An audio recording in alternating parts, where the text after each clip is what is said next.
Hello dear parents, I M Aishwarya, speech language pathologist. ഇന്നത്തെ വീഡിയോയിൽ നമ്മൾ സംസാരിക്കാൻ പോകുന്നത് 6 മുതൽ 9 മാസം വരെ കുഞ്ഞുങ്ങളിൽ കാണേണ്ട കമ്മ്യൂണിക്കേഷൻ മൈൽ സ്റ്റോൺസിനെ കുറിച്ചാണ്. പല പാരൻസിനും ഒരു സംശയമുണ്ടാകും, എൻ്റെ കുഞ്ഞ് ഇപ്പോഴും സംസാരിക്കാൻ തുടങ്ങിയിട്ടില്ലല്ലോ, ഇത് നോർമൽ ആണോ? സത്യത്തിൽ ഈ പ്രായത്തിൽ ക്ലിയർ വേർഡ്സ് പറയാത്തത് കംപ്ലീറ്റ്ലി നോർമലാണ്. പക്ഷെ സംസാരത്തിന് മുമ്പ് ഡെവലപ്പ് ആകേണ്ട ഒരുപാട് ഇമ്പോർട്ടൻറ്റ് കമ്മ്യൂണിക്കേഷൻ സ്കിൽസ് ഉണ്ട്. For example babbling, eye contact, response to sound, interaction with parents, imitation, gestures, ഇവയെല്ലാം. ഇതൊക്കെയാണ് പിന്നീട് സ്പീച്ച് ആൻഡ് ലാംഗ്വേജ് ഡെവലപ്മെൻറ്റിനുള്ള ഫൗണ്ടേഷൻ ആകുന്നത്. അതിനാൽ ഈ വീഡിയോയിൽ 6 മുതൽ 9 മാസം വരെ കുഞ്ഞിൽ സാധാരണ കാണുന്ന കമ്മ്യൂണിക്കേഷൻ സ്കിൽസ് എന്തൊക്കെയാണ്, പാരൻസ് എന്തൊക്കെ കാര്യങ്ങൾ ശ്രദ്ധിക്കണം, എന്തൊക്കെയാണ് ശ്രദ്ധിക്കേണ്ട റെഡ് ഫ്ലാഗ്സ്, ഇവയെല്ലാം ഡീറ്റെയിൽ ആയി നോക്കാം. ഒന്നാമതായി ബാബ്ലിങ്ങിൽ ഉണ്ടാവുന്ന ഇംപ്രൂവ്മെന്റ്. ഈ പ്രായത്തിൽ ഏറ്റവും പ്രധാനമായി കാണുന്ന മാറ്റം ബാബ്ലിംഗ് ആണ്. കുഞ്ഞ് റിപ്പീറ്റഡ് സൗണ്ട്സ് പറയാൻ തുടങ്ങും. ഫോർ എക്സാമ്പിൾ ബബബ, മമ്മമ്മ, പപ്പപ്പ ഇങ്ങനെ കൺസണന്റ് സൗണ്ട്സ് ഉപയോഗിച്ച് സൗണ്ട് കോമ്പിനേഷൻസ് ഉണ്ടാക്കും. ഇത് റാൻഡം സൗണ്ട്സ് പോലെ തോന്നാം, പക്ഷേ കുഞ്ഞിന്റെ ബ്രെയിൻ സ്പീച്ച് ലേണിംഗ് പ്രാക്ടീസ് ചെയ്യുകയാണ്. ഇവിടെ ഒരു പ്രധാന കാര്യം, കുഞ്ഞ് മാമ എന്ന് പറഞ്ഞാൽ അത് അമ്മയെ വിളിക്കാനല്ല, അതൊരു മീനിങ് ഫുൾ വേർഡ് അല്ല, പക്ഷേ സ്പീച്ച് ഡെവലപ്മെന്റിന്റെ വളരെ നല്ല സൈനാണ്. ബാബ്ലിംഗ് നല്ല രീതിയിൽ കാണിക്കുന്നത് കുഞ്ഞിന്റെ ഹിയറിംഗ് നല്ല രീതിയിൽ പ്രവർത്തിക്കുന്നു, സ്പീച്ച് ഓർഗൻസ് മൂവ് ചെയ്യുന്നു, ബ്രെയിൻ സൗണ്ട് പാറ്റേൺസ് പഠിക്കുന്നു എന്നതിന്റെയൊക്കെ സൂചനയാണ്. രണ്ടാമതായി റെസ്പോൺസ് ടു നെയിം. 6 മുതൽ 9 മാസം സമയത്ത് പല കുഞ്ഞുങ്ങളും സ്വന്തം പേര് കേൾക്കുമ്പോൾ റിയാക്ട് ചെയ്യാൻ തുടങ്ങും. ഫോർ എക്സാമ്പിൾ അമ്മു എന്ന് വിളിക്കുമ്പോൾ കുഞ്ഞ് തിരിഞ്ഞു നോക്കുക, സ്മൈൽ ചെയ്യുക, ചെയ്തുകൊണ്ടിരിക്കുന്ന ആക്ടിവിറ്റി സ്റ്റോപ്പ് ചെയ്യുക, സൗണ്ട് ഉണ്ടാക്കുക, ഇങ്ങനെയൊക്കെയുള്ള റിയാക്ഷൻസ് കാണാം. എല്ലാ സമയത്തും റെസ്പോൺസ് പെർഫെക്റ്റ് ആയിരിക്കണമെന്നില്ല. കുഞ്ഞ് കളിയിലോ മറ്റോ ഡീപ്ലി എൻഗേജ്ഡ് ആണെങ്കിൽ റെസ്പോൺസ് കുറയാം, പക്ഷേ ഓവറോളായി നെയിം റെക്കഗ്നിഷൻ ഡെവലപ്പ് ആവാൻ തുടങ്ങും. മൂന്നാമതായി better eye contact and social interaction. ഈ പ്രായത്തിൽ സോഷ്യൽ ഇൻട്രാക്ഷൻ വളരെ കൂടും. കുഞ്ഞ് നിങ്ങളെ ശ്രദ്ധിച്ചു നോക്കും, സ്മൈൽ ചെയ്യും, പരിചയമുള്ള ഫേസസ് തിരിച്ചറിയും. നിങ്ങൾ സംസാരിക്കുമ്പോൾ കുഞ്ഞ് നിങ്ങളുടെ മുഖം നോക്കി ഒബ്സർവ് ചെയ്യുന്നത് വളരെ നല്ല സൈനാണ്. കാരണം സ്പീച്ച് ലേണിങ്ങിന് ബേബീസ് ലിപ് മൂവ്മെന്റ്സും ഫേഷ്യൽ എക്സ്പ്രഷൻസും ഒബ്സർവ് ചെയ്യാറുണ്ട്. അടുത്തതായി ടേൺ ടേക്കിംഗ് ബിഗിൻസ്. കമ്മ്യൂണിക്കേഷൻ എന്നത് സംസാരിക്കുന്നത് മാത്രമല്ല, കോൺവെർസേഷൻ സ്കിൽ കൂടിയാണ്. ഈ പ്രായത്തിൽ ബേബീസ് ടേൺ ടേക്കിംഗ് പഠിക്കാൻ തുടങ്ങും.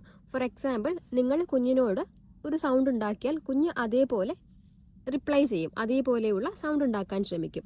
അല്ലെങ്കിൽ കുഞ്ഞ് സൗണ്ട് ഉണ്ടാക്കുമ്പോൾ നിങ്ങൾ റിപ്ലൈ ചെയ്യുമ്പോൾ വീണ്ടും കുഞ്ഞ് സൗണ്ട് ഉണ്ടാക്കും. ഇതൊരു മിനി കോൺവെർസേഷൻ പോലെയാണ്. ഇത് ലാംഗ്വേജ് ഡെവലപ്മെന്റിന്റെ ഫൗണ്ടേഷൻ ആണ്. അഞ്ചാമതായി ഇമിറ്റേറ്റ്സ് സൗണ്ട്സ് ആൻഡ് എക്സ്പ്രഷൻസ്. കുഞ്ഞ് ഇപ്പോൾ ഇമിറ്റേഷൻ ചെയ്യാൻ തുടങ്ങും. ഫോർ എക്സാമ്പിൾ നിങ്ങൾ കുഞ്ഞിനോട് ക്ലാപ്പ് ചെയ്ത് കാണിക്കുമ്പോൾ കുഞ്ഞ് അത് ഇമിറ്റേറ്റ് ചെയ്യാൻ ശ്രമിക്കും. നിങ്ങൾ നാവ് പുറത്തേക്ക് ഇടുമ്പോൾ കുഞ്ഞ് അത് കോപ്പി ചെയ്യാൻ ശ്രമിക്കും. ഇമിറ്റേഷൻ എന്ന സ്കിൽ പിന്നീട് സ്പീച്ച് ലേണിങ്ങിന് വളരെ ഇമ്പോർട്ടൻ്റ് ആണ്. കാരണം ബേബീസ് ആദ്യം അഡൾട്ട്സിനെ ഒബ്സർവ് ചെയ്ത് കോപ്പി ചെയ്താണ് പഠിക്കുന്നത്.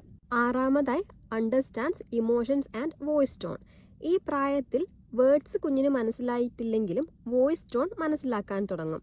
നിങ്ങൾ കുഞ്ഞിനോട് എക്സൈറ്റഡ് ആയിട്ട് സംസാരിക്കുമ്പോൾ, സോഫ്റ്റ് വോയിസ് ഉപയോഗിക്കുമ്പോൾ, സ്ട്രിക്റ്റ് ആയിട്ടുള്ള ടോൺ ഉപയോഗിക്കുമ്പോൾ കുഞ്ഞിൻ്റെ റിയാക്ഷൻസിലും അതിനനുസരിച്ചിട്ട് മാറ്റങ്ങൾ വരാം.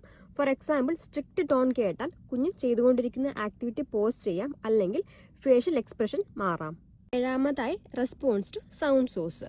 ഒരു സൗണ്ട് എവിടെ നിന്നാണ് വരുന്നത് എന്ന് കുഞ്ഞ് അന്വേഷിക്കാൻ തുടങ്ങും. ഫോർ എക്സാമ്പിൾ ടോയ് സൗണ്ട് കേട്ടാൽ ആ ഭാഗത്തേക്ക് നോക്കുക, അമ്മയുടെ ശബ്ദം കേട്ടാൽ തിരയുക, ഡോർ സൗണ്ട് കേട്ടാൽ റിയാക്ട് ചെയ്യുക.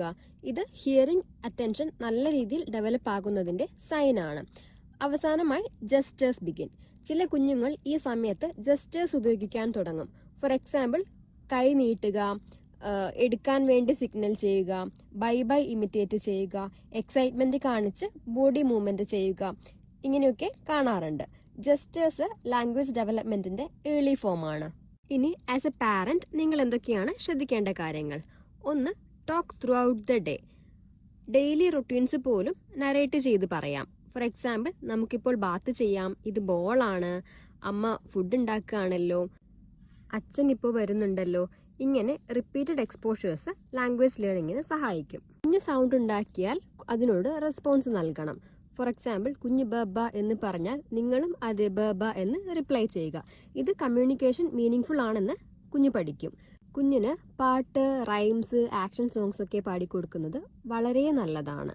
റൈംസ് ബേബീസിന് വളരെ ഹെൽപ്ഫുൾ ആണ്. കാരണം അതിലൊരു റിതം ഉണ്ട്, റെപ്പിറ്റേഷൻ വരുന്നുണ്ട്. അപ്പോൾ ലാംഗ്വേജ് ലേണിംഗ് ഇംപ്രൂവ് ചെയ്യും. കുഞ്ഞിനോട് ഇന്ററാക്ട് ചെയ്യുമ്പോൾ ഫേസ് ടു ഫേസ് ഇന്ററാക്ട് ചെയ്യുക. കുഞ്ഞിനോട് സംസാരിക്കുമ്പോൾ ഫേസ് നന്നായിട്ട് വിസിബിൾ ആക്കണം.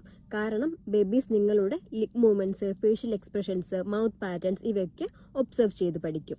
പിന്നീട് ശ്രദ്ധിക്കേണ്ട ഒരു പ്രധാനപ്പെട്ട കാര്യമാണ് സ്ക്രീൻ ടൈം ലിമിറ്റ് ചെയ്യുക എന്നുള്ളത്. ഈ പ്രായത്തിൽ സ്ക്രീൻ എക്സ്പോഷർ അവോയ്ഡ് ചെയ്യുന്നത് തന്നെയാണ് നല്ലത്. വീഡിയോസ് അല്ല, റിയൽ ഹ്യൂമൻ ഇന്ററാക്ഷൻ ആണ് ബ്രെയിൻ ഡെവലപ്മെന്റിന് ഏറ്റവും ഹെൽപ്ഫുൾ ആവുക. ഇനി ചില വാർണിംഗ് സൈൻസ് നോക്കാം. ഇനി പറയാൻ പോകുന്ന ലക്ഷണങ്ങൾ ഉണ്ടെങ്കിൽ പ്രൊഫഷണൽ ഇവാലുവേഷൻ കൺസിഡർ ചെയ്യുകയും വേണം. 1. സൗണ്ടിനോട് ഒട്ടും റെസ്പോൺസ് ഇല്ല. കുഞ്ഞ് വലിയ ശബ്ദങ്ങൾ കേട്ടിട്ടും റിയാക്ഷൻ ഒന്നും കാണിക്കുന്നില്ല.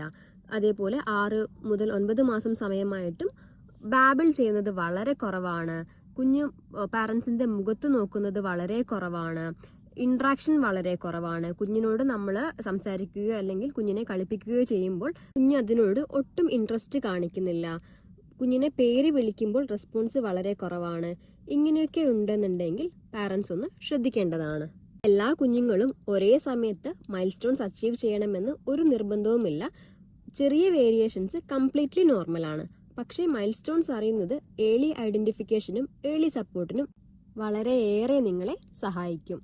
ഈ വീഡിയോ നിങ്ങൾക്ക് ഹെൽപ്ഫുൾ ആയെന്ന് കരുതുന്നു. നിങ്ങളുടെ കുഞ്ഞിപ്പോൾ ഏത് സ്റ്റേജിലാണെന്ന് കമന്റ് ചെയ്യണേ. ഈ വീഡിയോ മറ്റുള്ള പാരൻസിനും യൂസ്ഫുൾ ആകണമെന്ന് തോന്നുന്നുണ്ടെങ്കിൽ ഷെയർ ചെയ്യുക. Baby development, speech and feeding related വീഡിയോകൾക്കായി ചാനൽ സബ്സ്ക്രൈബ് ചെയ്യാൻ മറക്കല്ലേ. താങ്ക്